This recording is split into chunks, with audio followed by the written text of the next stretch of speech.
আমি doctor Mohammad Shariful Islam, plastic anaesthetic surgeon.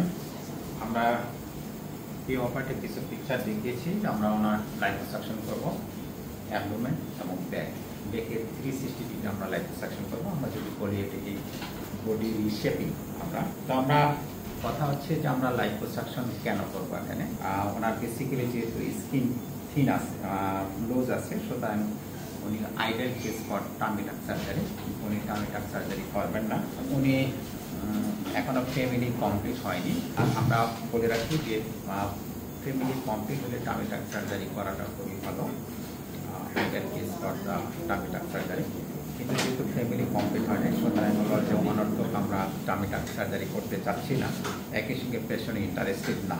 ওনার যে ফ্যাটটা আছে সেই ফ্যাটটা উনি ডায়েট এবং এক্সারসাইজের মাধ্যমে উনি রিডিউস করতে পারেনি। বেশ কয়েকবার অ্যাটেম্প নিয়েছি, কিন্তু উনি করতে পারেনি। বিদায় উনি আজকে লাইপোসাকশনের জন্য এসেছেন। আমরা দেখে নিই যে কেমন কি পরিমাণ রয়েছে। দেখেন আমরা হলো যে স্কিন থিকনেসটা কেমন।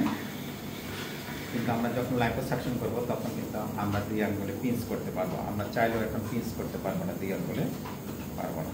তো যাই হোক, আমরা শুরু করি ইনশাল্লাহ। আমরা লাইপোসাকশন কমপ্লিট করলাম। আমরা কী ধরনের লাইপোসাকশন করিয়েছি, একজন বিখ্যাত ডেন্টাল সার্জন উনি, ওনার ক্ষেত্রে আমরা একটু দেখেই নিই যে আমরা কী ধরনের লাইপোসাকশন করেছি।